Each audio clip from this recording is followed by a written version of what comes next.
Hello दोस्तों, नमस्कार। आप सभी का एक बार फिर से स्वागत है आपके channel IAS aspirant Hindi word में। तो दोस्तों, जैसा आपने मेरी पिछली वीडियो में देखा होगा, मैंने एक पॉइंट उठाया था अपनी इस वीडियो में कि आखिर जो है हम लोग इतनी मेहनत करते हैं, कैंडिडेट इतनी मेहनत करता है मुख्य परीक्षा के लिए कि मेरी रैंक जो है टॉप 100 या टॉप 150 में मेरे रैंक आ जाए। लेकिन होता क्या है, बहुत बार आप लोग बहुत पढ़ते हैं, बहुत किताबों को देखते हैं, बहुत कोचिंग इंस्टीट्यूटों के मटेरियल को फॉलो करते हैं, लेकिन यूपीएससी की जब परीक्षा देते हैं तो आपकी सारी की सारी तैयारी वहाँ पे रखी रह जाती है। आप इतना पढ़ के जाते हैं और आपके क्वेश्चन वहाँ आ भी जाते हैं, लेकिन आप अपने आप को इस तरह से प्रेजेंट कर ही नहीं पाते जिस तरीके से यूपीएससी आपको चाहता है। देखिए, आप जो है एक सिविल सेवा परीक्षा की तैयारी कर रहे हैं, जिसमें आपको जो है भारत सरकार के विभिन्न पदों पर नौकरी करनी पड़ेगी। सबसे पहले आप एक ये मान लीजिए आप एक ज़िले लेवल से स्टार्ट करते हैं, उसके बाद भारत सरकार के या राज्य सरकार जिसमें भी आपका कैडर हो, आप उसमें विभिन्न डिपार्टमेंटों को संभालते हैं। तो आपका सीधा-सीधा कॉमन सेंस ये होना चाहिए कि अगर सरकार हम लोगों को अपनी सेवा के लिए चुन रही है, तो वो हमारे अंदर क्या टैलेंट देखना चाह रही है। अब दोस्तों, वो आपके लिए आपके अंदर कोई ऐसा तो बंदा देखना नहीं चाह रही कि जो जिसको पूरा प्राचीन इतिहास और वर्ल्ड हिस्ट्री या पॉलिटिकल या इकोनॉमी की करंट प्रकांड विद्वान हो, जिसको सारे क्षेत्र की full A to Z knowledge हो। ऐसा यूपीएससी को कैंडिडेट चाहिए भी नहीं। उसको ऐसा बंदा चाहिए यूपीएससी को जो बेसिक नॉलेज रख के समाज की जो नॉर्मल प्रॉब्लम है, सामान्य समस्याएं हैं, या डेली रूटीन में जो जो मुद्दे आ रहे हैं भारत में या विश्व में, जो भारत को प्रभावित कर रहे हैं, तो उस पर आपकी क्या राय है। लेकिन होता क्या है, जैसे मैं अपनी अगली स्लाइड में आपको कुछ क्वेश्चन दिखाऊंगा उदाहरण के तौर पे, जिसमें मैं बताऊंगा कि आप इन क्वेश्चनों को कैसे कर सकते हैं। क्योंकि होता क्या है, जब यूपीएससी के मुख्य परीक्षा के क्वेश्चन आते हैं तो आप उनको ठीक ढंग से लिख नहीं पाते। होता क्या है, जब आप लिखोगे ही नहीं ढंग से तो आपको मार्क्स एग्जामिनर देगा भी नहीं। क्योंकि दोस्तों, ये कोई यूनिवर्सिटी की परीक्षा नहीं है। यूनिवर्सिटी की परीक्षा इसलिए नहीं है क्योंकि यूनिवर्सिटी में आपका ऐसा कोई आपकी जॉब की बात नहीं हो रही, आपको वहाँ केवल एक डिग्री देने की बात होती है। डिग्री में आपको देखिए, आप अगर कुछ भी लिखाओगे यूनिवर्सिटी में परीक्षा में, जैसे आप ग्रेजुएशन कर रहे हो या पोस्ट ग्रेजुएशन कर रहे हो, तो वहाँ आप पास हो जाओगे। आप 55, 60, 65, 70, 75 जो भी आपका लेवल है, आप उस परसेंटेज को गेन कर पाओगे। लेकिन यूपीएससी में ऐसा कुछ नहीं है। यूपीएससी आपसे चाहता है कि अगर आप प्रशासन में आ जाओ अपनी तैयारी की बदौलत, तो कम से कम आपका मेंटल लेवल इस तरीके का हो कि आपको कोई भी सिचुएशन मिल जाए, कैसा भी माहौल मिल जाए, आप उसमें तुरंत जजमेंट ले पाओ। और वो जजमेंट यूपीएससी देखिए, आपका कोई पीछे तो लगती नहीं है कि आप उसका 1 साल से आपका रिसर्च कर रही हो आपके ऊपर कि भाई इसको लेना है तो इसका 1 साल का नेचर देखो। वो यूपीएससी क्या देखती है, वो आपको अपनी मुख्य परीक्षा के क्वेश्चनों से और इंटरव्यू में, इन दोनों के आधार पे यूपीएससी आपका जजमेंट लेती है कि हाँ, ये बंदा यूपीएससी की सिविल सेवा परीक्षाओं को पास करने लायक है। और दोस्तों, इंटरव्यू केवल 275 नंबर का है और मुख्य परीक्षा 1750 नंबर की होती है। और पास करने के लिए, अगर आप, मैंने जैसे मेरी पिछली वीडियो है जिसमें मैंने आपको पिछले 3 साल के टॉपर के लिखित परीक्षा में कितने मार्क्स मिले हैं उसको देखोगे, तो 1750 में अगर आप 900 नंबर भी आप अगर ले आओ, तो आपको टॉपर बनने से कोई नहीं रोक सकता। लेकिन बात आपको बहुत सरल लग रही होगी कि 900 नंबर, यूपीएससी में 900 नंबर क्या बात है, जब हम ग्रेजुएशन लेवल पे 1200, 1300 या 70% तक हम लोग बना चुके हैं, तो यूपीएससी क्या चीज़ है हमारे सामने। लेकिन दोस्तों, पसीने निकल जाते हैं 900 नंबर लाने में ही।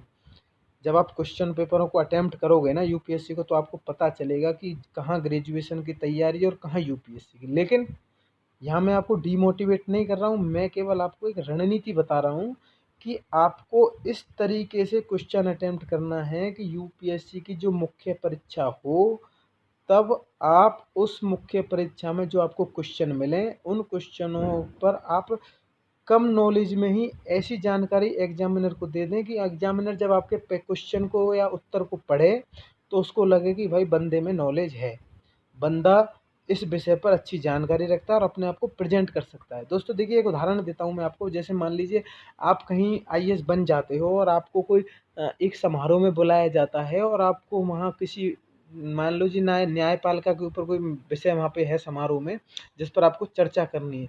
अब आपको न्यायपालिका की सारी चीज़ पता है, लेकिन आप अपने को रिप्रेजेंट नहीं कर पा रहे हो। आपको कैसे वहाँ अपनी नॉलेज को एक 10 या 5 लाइनों में बोलना है, आप वो नहीं कर पा रहे हो, तो वहाँ पढ़े लिखे होने का कोई फ़ायदा नहीं है। तो यही यूपीएससी मुख्य परीक्षा में चाहता है कि आप जितना भी पढ़ चुके हो, जो भी आपने किताबें पढ़ी हैं, उनको कैसे आप मेरे बताए गए क्वेश्चन, जो मैं मेरे का मतलब मैं यूपीएससी की बात कर रहा हूँ, यूपीएससी के जो क्वेश्चन होते हैं उनके आधार पे आप उसको प्रेजेंट कर सको उत्तर कॉपी में, आंसर कॉपी में। तो दोस्तों जैसे मैं आपको बता रहा था कि कुछ क्वेश्चन मैं आपको दिखाऊंगा, जैसे मेरी ये पिछली अगली स्लाइड है, ये मैंने 2019 के यूपीएससी के क्वेश्चन निकाले हैं, जीएस 1 के, जीएस 2, जीएस 3 और जीएस 4 के। जैसा कि आप अगर देखोगे, ये पहला क्वेश्चन ये 2019 का है, 2019 जीएस 1 में ये यूपीएससी का क्वेश्चन है, वैश्विक तापन का प्रवाल जीवन तंत्र पर प्रभाव का उदाहरणों के साथ आकलन कीजिए। तो दोस्तों जैसे कि आपने टॉपर्स की वीडियो भी देखी होंगी, बहुत से संस्थानों की वीडियो देखी होंगी, वो बताते होंगे कि उत्तर लेखन कैसे करें। तो दोस्तों मेरा मानना है, देखिए आपको मेरी बात अच्छी लगे तो आप मानिएगा, अगर आपको अच्छी नहीं लगे तो कोई दिक्कत नहीं है। मेरा काम केवल अपनी जानकारी को आप लोगों तक पहुंचाना। अगर आपको फ़ायदा करे तो वीडियो को लाइक करना, चैनल को सब्सक्राइब करना और बेल आइकन को प्रेस करना। अगर नहीं लगे तो आप देखिए इसको स्किप करके छोड़ सकते हैं, कोई और वीडियो भी आप देख सकते हैं। तो दोस्तों मैं टॉपिक पे बात करूं, जैसा पहला क्वेश्चन मैं आपको बता रहा था कि क्वेश्चन है 2019 का, वैश्विक तापन का प्रवाल जीवन तंत्र पर प्रभाव का उदाहरणों के साथ आकलन कीजिए। तो दोस्तों होता क्या है, जैसे आप पिछली टॉपरों की वीडियो देखोगे या कोचिंग संस्थानों की वीडियो देखोगे तो वो आपको कहते हैं कि देखिए इस क्वेश्चनों को डायग्राम के हिसाब से रिप्रेजेंट करो, डायग्राम बनाइए, उसमें आरेख बनाइए, बैन आरेख बनाइए, पाई चार्ट, जो भी आपको सूटेबल हो। अब मैं दोस्तों का एग्जांपल देता हूँ। मान लीजिए आप किसी एग्जाम में एग्जामिनर है, आपको कॉपी चेक करने का एक उत्तरदायित्व दिया गया है कि आपको 50 या 100, 200, 500 जितनी भी कॉपियाँ आपको चेक करनी है और अच्छे ढंग से चेक करनी है। अब मान लीजिए यही क्वेश्चन आपकी उस कॉपी में है कि वैश्विक तापन का प्रभाव जीवन तंत्र पर प्रभाव का उदाहरणों के साथ आकलन करो। तो आप सीधा सीधा बताइए, मान लीजिए आपने पहली कॉपी उठाई, उसको आप जोश से एकदम चेक करोगे, आप उसमें जो जो चीज़ आपको अच्छी लग रही है आप उसको समझोगे, हाँ बहुत अच्छा बन।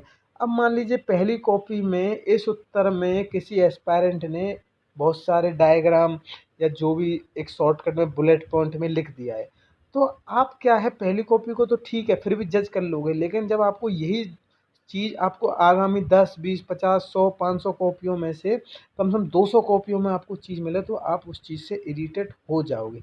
आप इस बात को मानते हो कि नहीं मानते? जब आप किसी कोई क्वेश्चन को चेक करता है कोई भी एग्जामिनर, तो वो सबसे पहले क्या देखता है कि जिसने आंसर लिखा है वो अपने उत्तर को सरल भाषा में कैसे समझा पा रहा है। देखिए एक अगर आप किसी चीज़ को एक फ़्लो में लिखेंगे, जैसे स्टोरी की तरह अगर आप उसको लिखेंगे, तो वो सामने वाले के मन पर बहुत अच्छा प्रभाव डालती है।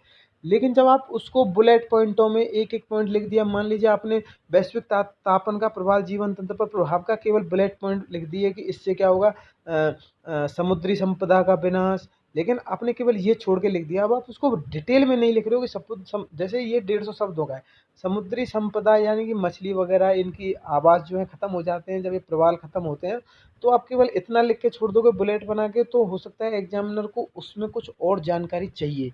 वो समझता है कि मान लो उसको नहीं पता, तो वो चाह रहा है कि इस बुलेट के अंदर यार 1-2 लाइन तो होनी चाहिए थी। लेकिन आपने क्या किया, आपने एक वेन डायग्राम बना दिया, उसके आपने 4-5 हिस्से कर दिए, या आपने कोई चार्ट बना दिया, उसमें आपने ये पॉइंट लिख दिए। तो देखिए जब आपके सामने भी ये सीधा-सीधा जब इस तरीके से कॉपी आएँगी, तो आप 1-2 कॉपियों को तो अच्छी तरह से देख लोगे, लेकिन जब आपको बार-बार यही चीज़ मिलेंगी, तो आप वहाँ पे मार्क्स नहीं दोगे। आप जानकारी तो आपको अच्छी लगेगी, लेकिन आपको जब तक समझ में नहीं आएगा, तो आप उसमें मार्क्स नहीं दोगे। तो सबसे बड़ी बात क्या है, जब आप यूपीएससी के क्वेश्चनों को, जब यूपीएससी के पेपर को देखो मुख्य परीक्षा में, तो आप क्या करिए, जैसे यूपीएससी जो आपसे पूछना चाह रहा है, जैसे मैं आपको पहले उदाहरण से समझाऊं, वैश्विक तापन का प्रवाल जीवन तंत्र पर प्रभाव। तो सबसे पहले क्या करना है आपको, जब आप आंसर लिखो तो थोड़ा सा एक परिचय दीजिए, वैश्विक तापन का प्रवाल जीवन तंत्र पर। अब आप इसमें कहोगे परिचय किसका देना है, वैश्विक तापन का देना है या प्रवाल जीवन का देना है, किसका देना है? तो दोस्तों यहाँ जो प्रभाव हमसे पूछा जा रहा है वो वैश्विक तापन का प्रवाल पर पूछा जा रहा है। तो प्रवाल ही मेन पॉइंट है, वैश्विक तापन तो है ही, उसको तो आपको नीचे लिखना है, लेकिन यहाँ पूछा किसके बारे में जा रहा है, प्रवाल का, वैश्विक तापन पर प्रभाव, वैश्विक तापन का सॉरी प्रवाल पर प्रभाव। तो आपको यहाँ एक परिचय 2 या 3 में आपको वैश्विक तापन और प्रवाल का कॉम्बिनेशन बनाते हुए देना है कि प्रवाल क्या है और प्रवाल कहाँ मिलते हैं, मतलब एक या 2 लाइन में। और दूसरा, इसका वैश्विक तापन पर प्रभाव क्या पड़ रहा है, वैश्विक तापन का इस पर क्या प्रभाव पड़ रहा है। जब आप परिचय दे दोगे, अब परिचय में बहुत सारे क्या कहते हैं कि आप कोई एक उद्धरण दीजिए, कोट दे दीजिए, या कोई मतलब आप कोई ऐसा पॉइंट बना दीजिए एक डायलॉग तरीके का। अब भाई एक चीज़ बताइए, आप यूपीएससी की तैयारी कर रहे हैं कि आप शायर बनना चाह रहे हैं? आपको केवल वो चीज़ देनी है जिसमें आप सूटेबल हो, जिसमें आप कंफर्टेबल हो। आपको कोटेशन याद करने की ज़रूरत नहीं है कि फलाना कोटेशन फलानी किताब में से लिख के रख लिया। दोस्तों, अगर आप परिचय देना चाहते हैं, आप प्रबाल का आंकड़ा दे दीजिए कोई। अगर आपने जब आपने प्रीलिम्स की तैयारी की होगी तो आपको फैक्ट बहुत याद होंगे, तो आप कोई आंकड़ा दे दीजिए। जब आप कोई भी क्वेश्चन आंकड़े से तैयार करते हैं, जैसे मान लो आपको कोई कॉपी मिले चेक करने के लिए और उसमें शुरू में ही आंकड़ा मिल जाए प्रवाल कितने हैं, जैसे मान लीजिए प्रवाल का प्रभाव पूछ रहा है। अब इसमें अब आप आंकड़े दे दो कि विश्व में प्रवाल जो है 10% पाए जाते हैं और सबसे ज़्यादा दक्षिण पूर्वी एशिया में पाए जाते हैं, जैसे एक उदाहरण दिया है। तो क्या है कि उससे एग्जामिनर पर बहुत ही महत्वपूर्ण प्रभाव पड़ता है, वो सीधा सीधा उसके दिमाग में बैठ जाता है, क्योंकि ये दिमाग जो है ना, वो आपके पास भी वही है और एग्जामिनर के पास भी वही है। तो आपको ये मान के चलना है कि आप खुद एग्जामिनर हो और आप क्या चीज़ कॉपी में चेक करना चाह रहे हो, किसके आधार पर आप नंबर दोगे। तो सबसे पहला देखिए, मैंने आपको शुरू से ही बता रहा हूँ कि रणनीति यूपीएससी की सबसे बड़ी कुंजी जो है, की जो है हल करने की, वो है स्ट्रेटजी। आपने बहुत जगह देखा होगा, सब लोग कहते हैं स्ट्रेटजी स्ट्रेटजी, लेकिन मेरी जितनी भी वीडियो है उनमें मैंने टोटली यही बताया कि आप किस स्ट्रेटजी से पढ़ सकते हैं और वो आपको डेफिनेटली मददगार होंगी। दोस्तों, जानकारी अच्छी लगे ना तो वीडियो को लाइक ज़रूर करना और चैनल को सब्सक्राइब किए बिना नहीं छोड़ना है, क्योंकि जब आप चैनल को सब्सक्राइब करोगे तभी मेरी नई जानकारी आप तक मिलेगी और लोगों तक पहुंचेगी। अब मैं आपको, जैसे मेरी पिछली वीडियो में बता रहा था कि यूपीएससी में कुछ क्वेश्चनों में कुछ पॉइंट होते हैं जिन पर आपको ध्यान देने की ज़रूरत है। जैसे मैं क्वेश्चन नंबर 2 पे आ जाऊँ, ये जीएस वन का ही है। क्या बात है जो भारतीय समाज को अपनी संस्कृति को जीवित रखने में अद्वितीय बना देती, चर्चा कीजिए। अब लास्ट में क्या है, चर्चा। दोस्तों, चर्चा क्या होती है, जब हम 2 लोग बैठे होते हैं या 4 लोग बैठे होते हैं, तो मान लीजिए कोई बिंदु हमारे बीच में आ गया, उस पर चर्चा हो रही है। हम लोग अपने पॉइंट दे रहे हैं, सामने वाला अपना पॉइंट दे रहा है, तीसरा अपना दे रहा है। तो आपको यहाँ पे बिल्कुल ही नेगेटिव नहीं चलना है। जब मान लीजिए एक सामने वाला उसके पॉजिटिव एटीट्यूड बता रहा है और आप उसके नेगेटिव के पीछे भागे जा रहे हो, जबकि आपको पता है कि हाँ, इसमें कुछ पॉजिटिव भी हैं। अब ये तो है नहीं, चर्चा में आप बिल्कुल ही नेगेटिव बोलोगे, सामने वाले की बात भी तो आप ध्यान से सुनोगे, उसका पॉजिटिव पक्ष भी आप लेके चलोगे। तो आपको क्या करना है, जब इस तरीके से चर्चा कीजिए, चर्चा करने का मतलब है कि ये जो पॉइंट आपके सामने रखा गया उस पर एक नॉर्मल सी, मान लीजिए आप यूपीएससी के पेपर दे रहे हैं किसी स्कूल में या किसी कोचिंग सेंटर पे, तो आपके सामने वहाँ कोई और बंदा तो होगा नहीं चर्चा करने के लिए, तो आप एक खुद कैंडिडेट बनिए और दूसरा अपने मन को बनाइए। अब जैसे मान लीजिए, अब इसमें क्वेश्चन ये है, भारतीय समाज को अपनी संस्कृति को जीवित रखने में अद्वितीय बना देती है, कौन सी बात है वो। अब इसमें पूछ रहा है कि भारतीय समाज, उसकी संस्कृति और भारत के समाज के अंदर क्या बात है। इसमें आपको पहले भारतीय समाज के बारे में बताना है, उसकी संस्कृति क्या है, फिर उसका आपको पॉइंट बताने हैं कि इसमें ऐसी कौन सी बात है कि जिसकी वजह से भारत की संस्कृति पिछले 4000-5000 सालों से बहुत ही अच्छी तरीके से चली आ रही है। जैसे कि बहुत सारे धर्मों का इसमें समावेश है, बहुत सारी जातियाँ रहती हैं, बहुत सारे रीति रिवाज हैं। तो यहाँ आपको एक नॉर्मल सी चर्चा करनी है इस संस्कृति पे। अब आपको यहाँ ना तो आलोचना ज़्यादा करनी है, ना ज़्यादा ही बढ़ा चढ़ा के आपको बोलना है, लेकिन आपको सीधा सीधा नॉर्मल तरीके से इसमें आपको चर्चा करनी है। ज़्यादा डायग्राम और चार्टों के पीछे मत भागना, ये एग्जामिनर के मन पे कभी कभी गलत इफेक्ट भी डाल देते हैं। आप क्वेश्चन को इस तरीके से लिखो कि सामने वाला जब आपके क्वेश्चन को देखे तो वो सीधा समझ जाए कि भाई बंदे में दम है, ये यूपीएससी को क्लियर कर लेगा। और ऐसा नहीं है, जब आप इन क्वेश्चनों को लिखोगे, देखिए बहुत सारे टॉपर्स क्या हैं, इन 10-10 नंबरों के क्वेश्चन इनमें से 5 या 6 नंबर ही ला पाते हैं। अगर आप इनमें 7 या 8 नंबर इस तरीके से आपके बढ़ सकते हैं, आपको बस थोड़ा सा फोकस करना है। अब देखिए, मैं अगला क्वेश्चन पर चर्चा करूं, जैसे ये है, भारत में नीति निर्माताओं को प्रभावित करने के लिए किसान संगठन द्वारा क्या क्या तरीके अपनाए जाते हैं और तरीके कितने प्रभावी हैं। इसमें यूपीएससी ने कुछ नहीं कहा कि चर्चा करो, टिप्पणी लिखो, आलोचना करो, वगैरह वगैरह। तो आपको सीधा सीधा कहना है कि भारत में किसान संगठनों का क्या रोल है, परिचय देना है उसके बारे में। किसान संगठनों के बाद उसमें आपको किसान संगठनों की प्रक्रिया बतानी है कि वो किस तरीके से काम करते हैं, उन्होंने समाज में क्या हेल्प की है किसानों की। और वो किसानों की मदद के लिए क्या क्या तरीके अपनाते हैं, ये आपको फिर वर्णन देना है। उसके बाद फिर आपको लास्ट में पूछा है नीति निर्माताओं को प्रभावित करने के लिए। अब इसमें जब आपको ये पता चल जाए किसान संगठन कौन है, वो किस तरीके से काम करते हैं किसानों के लिए, जब आपको ये सीधा-सीधा आप जब लिख दोगे तो आपको पता चल जाएगा कि जब इस तरीके से काम करेंगे तो नीति निर्माताओं पर ये प्रभाव पड़ेगा। जैसे मान लीजिए अभी हाल में 3 अध्यादेश आए थे कृषि पर, उन पे किसान संगठनों ने बहुतों ने धरना प्रदर्शन दिया था। तो इससे क्या है, ये नीति निर्माताओं पर इफ़ेक्ट डालता है धरना। जब किसान संगठन किसी चीज़ का विरोध करते हैं तो सामने वाले के, जब मान लीजिए आपके घर के बाहर 10 लोग विरोध करेंगे तो आपका भी मेंटालिटी चेंज हो जाती है। तो इस तरीके से आप किसी भी क्वेश्चन को शॉर्टकट से समझ के और बहुत ही सिंपल तरीके से लिखिए। आप सीधा नहीं पर्चे लिखिए और सीधा 1 2 3 4 5 6 7 8 9 तक बुलेट पॉइंटों में आपने एक-एक पॉइंट लिख दिया। दोस्तों पर्चे लिखिए, फिर उसके बाद बहुत ही अच्छे ढंग से आप उसमें जानकारी दीजिए। जैसे आपने पर्चे दे दिया ऊपर किसान संगठनों का, फिर उसके बाद उनके लिखिए तरीके, एक-एक पॉइंट लिखिए, फिर उसमें 1-1 2-2 लाइन में उसमें समझा दीजिए। जैसे आपने एमएसपी पर विरोध प्रदर्शन लिख दिया कोई पॉइंट, उसमें आपने अभी का एक उदाहरण डाल दिया कि हाल ही में अध्यादेशों पर बहुत सारे किसान संगठनों ने धरना प्रदर्शन दिया, हो सकता है इससे नीति निर्माताएं जो हैं इन अध्यादेशों को वापस ले आने में सुधार कर सकते हैं, इस तरीके से। अगला क्वेश्चन देखते हैं दोस्तों, ये जीएस 2 का है, पॉलिटी का। संविधान का संशोधन करने की संसद की शक्ति एक परिसीमित शक्ति है और इसे आत्यंतिक शक्ति के रूप में विस्तृत नहीं किया जा सकता। दोस्तों ये क्वेश्चन आप देखोगे, इसकी भाषा थोड़ी सी कठिन है। आप थोड़ा सा इंग्लिश जानते हो तो आप इंग्लिश को भी देख सकते हो, इंग्लिश से भी आपको मदद मिलेगी जैसे ये सब समझने में, आत्यांतिक सब समझने में। तो अब मैं इस क्वेश्चन पे बात करूँ तो इसमें यूपीएससी क्या पूछ रहा है आपसे, इस कथन के आलोक में व्याख्या कीजिए कि क्या संसद अनुच्छेद 368 के अंतर्गत शक्ति को बढ़ा सकती है, विशदीकरण, मूल ढांचे को नष्ट कर सकती है। अब इसमें मूल ढांचा आ गया, जब परिच्छेद है तो मूल ढांचा क्या है, संविधान की संशोधन शक्ति क्या है, इस तरीके से। तो आपको ये देखना है यूपीएससी लास्ट में आपसे क्या पूछना चाह रही है। अब जैसे मैं आपको दिखा दूं, भारत की अपनी स्वयं का अंतरिक्ष केंद्र प्राप्त करने की क्या योजना है। अब आप सीधा सीधा ये तो लिख नहीं दोगे स्टार्टिंग में कि इसरो ने ये कर दिया, चंद्रयान 2 छोड़ दिया, ये कर दिया। आप सबसे पहले भारत की अंतरिक्ष की शुरू की बेसिक विशेषताएं लिखोगे। जैसे 1961-62 में जब भी ये इसरो की स्थापना हुई थी, उसके बाद इसरो ने धीरे धीरे रोहिणी, आर्यभट्ट के बाद पीएसएलवी जीएसएलवी में तरक्की की। उसके बाद भारत ने चंद्रयान 1 2 छोड़ा, मंगल मिशन छोड़ा, हो सकता है भारत अपने अंतरिक्ष केंद्र को प्राप्त कर ले। इस तरीके से आप एक पॉजिटिव परिचय दो।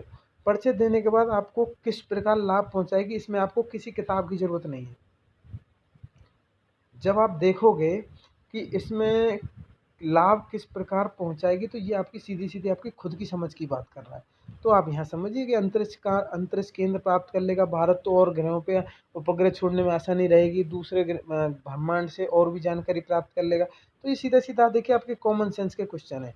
अगला क्वेश्चन देखूं, तटीय बालू खनन चाहे वो वैध हो या अवैध हो, हमारे पर्यावरण के सामने सबसे बड़े खतरों में से एक है। तो बालू खनन के विशिष्ट उदाहरणों का हवाला दीजिए। तो ये देखिए, अब इसमें अब आप देखोगे इसमें यूपीएससी ने कहा है विश्लेषण कीजिए। अब विश्लेषण जहाँ आ जाए तो वहाँ आपको इस क्वेश्चन के हर एक पॉइंट का विश्लेषण करना है। जैसे तटीय बालू खनन क्या है, वैध खनन क्या है, अवैध खनन क्या है, पर्यावरण के सामने इसके खतरे क्या हैं, इसके खनन के प्रभाव क्या हैं और उदाहरण। तो आपको ये हर एक पॉइंट आपको इसमें विश्लेषण करना है। मतलब जो भी इस क्वेश्चन में जिस जिस टॉपिक पे मांगा है आपको उसमें विश्लेषण करना है। अब देखिए अगला क्वेश्चन जो है, सविस्तार। सविस्तार के मतलब डिटेल में बताइए। डिटेल में मतलब खाद्य प्रसंस्करण क्षेत्र की चुनौतियों को और उसके समाधान को। तो दोस्तों इस तरीके से जैसे मैंने आपको कुछ पॉइंट बताए हैं, अगर आप देखोगे इन क्वेश्चनों को, अगर आप किताब देखिए, आप सब लोग वही पढ़ते हैं। लास्ट में मैं 2 मिनट और लूँगा। जब किताब देखिए आप लोग सभी वही पढ़ते हैं, जो टॉपर पढ़ते हैं, चाहे वो टॉपर नहीं बनता वो भी वही पढ़ता है। लेकिन सबसे बड़ी बात क्या है, मुख्य परीक्षा में आपका प्रेजेंटेशन, आपकी स्ट्रेटजी। आप पढ़ के चाहे थोड़ा जाते हैं, लेकिन जब अब ये क्वेश्चन ऐसे नहीं है जो मैं आपको दिखा रहा हूँ कि आपको लिए कोई, मान लीजिए आपको भारत का संविधान ही पढ़ना पड़े या प्राचीन इतिहास की कोई 10-20 बुक पढ़नी पड़ेंगी। अगर आपने नॉर्मल तरीके से भी बेसिक को समझा है, अगर आपने 1-2 बार रिवीजन किया है, तो आपके अंदर इतनी नॉलेज आ जाएगी कि अपना आंसर आप लिख सको। और लिखने के लिए आपको देखिए थोड़ा सा फ्लो बना के रखना है। पर्चे लिखना है, पर्चे के बाद आपको उस टॉपिक पे बीच बीच में 10 या 12 लाइन में, जैसे मान लीजिए 150 शब्द का है तो आपने मान लीजिए 3 लाइनों में आपने 20 शब्द लिख दिए, तो 70 शब्द में आप अपनी डिटेल दीजिए। आकलन करवा रहा है तो उसमें अपना आकलन भी कर दीजिए, या चर्चा करवा रहा है तो चर्चा कर दीजिए, या विश्लेषण करा रहा है तो उसके हर एक पार्ट का विश्लेषण कर दीजिए। ऐसे आप यूपीएससी के क्वेश्चनों को अटेम्प्ट करो। और ज़्यादा डायग्राम और चार्टों पे फोकस कम करिए और क्वेश्चन को बहुत तरीके से लिखिए, क्योंकि आपका जब प्रशासनिक सेवा में जब आप जाओगे या ऑफिसों में आप काम करोगे तो वहाँ डायग्राम नहीं बनाने पड़ते, वहाँ आपको नोट्स बनाने पड़ते हैं। नोट्स में आपको एक पूरा चैप्टर लिखना पड़ता है एक तरीके से। आप मान लीजिए रिटायर होते हैं, आप कमेटी में जाते हैं, तो वहाँ कमेटी में आपको डायग्राम नहीं, आपको एक बहुत ही शॉर्ट रूप से आपको अपनी रिपोर्ट देनी होती है। तो ये थोड़े से आपको समझना पड़ेगा कि यूपीएससी क्या चाहती है आपसे। दोस्तों, अगर जानकारी बहुत अच्छी लग रही हो, आपको मेरी वीडियो पसंद आ रही हो, तो चैनल को सब्सक्राइब करके बेल आइकन को दबा देना और वीडियो को लाइक करना। दोस्तों, आज के लिए बस इतना ही। आगे अगली वीडियो के लिए तैयारी है, तब तक के लिए आप सब खैरियत बनाए रखिए। धन्यवाद दोस्तों, नमस्कार।